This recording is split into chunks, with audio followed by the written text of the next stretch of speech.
د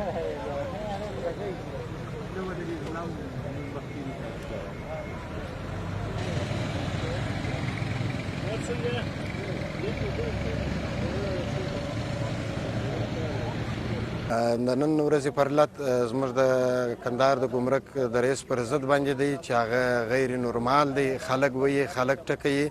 په ضرب دغه یوه نیمه میاشت کې 8 کسه 9 کسه ولي او ټکولي دي. سپکې سپورې ورته ویلي دي. د قومي ښکنځل یې ورته کړي دي.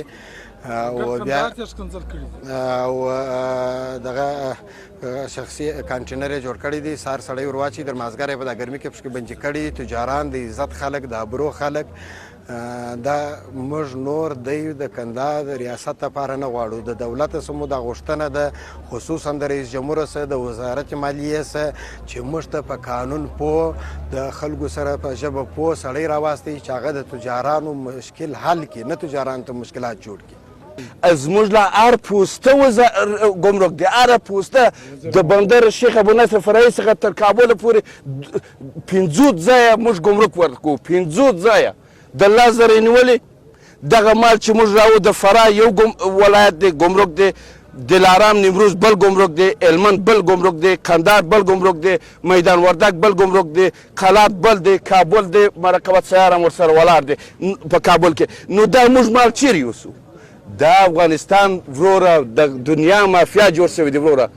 بل شعوبات و بل ساختمانی و بل نور کارونه پر درېدلی دي. اوس نو راځي د ملت د وینې څخه موږ اشکي. بس دی وروره ورته مه کوئ دا خلک مه دربدروئ. دا اوس حالات دی.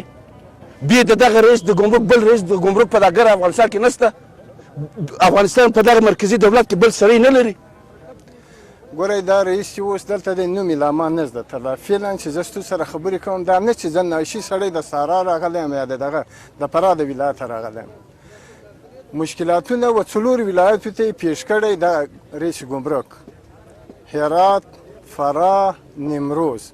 زه اول خپل د کندهار خو مرکز دی نه، اول خپل د مشکلاتو وایم چې زموږ سره لږ مراعات هلته کوي. مراعات یې خو ځي د لارې پوستي اخلي. د 1000 نیولې تر 15000 پوستي شته چې زموږ څخه پیسې اخلي د شیخ ابو نصر فرعي د ګمرکه تر کندهار چې رارسي.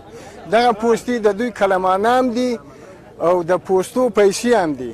تعجب یم و دې ځای ته هلته پټه لري. دلته بیا دا رئیس ګمرک دلته ننباسي هلته ماته وایي ستا سره مراعات کړی خپل کلمانه پیسې اخلي.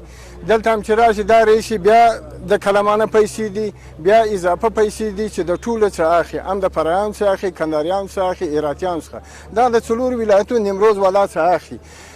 عجب هم ودې ته طالبان هلته ولاړ دوی نو که پټه ورکوي تر کابل و تر غزني چال خوري. ستا رسمي پټه ځان ته حکومت وایي. زه په قرآن شرمیږم په دا خبرو، دوی نه شرمیږي.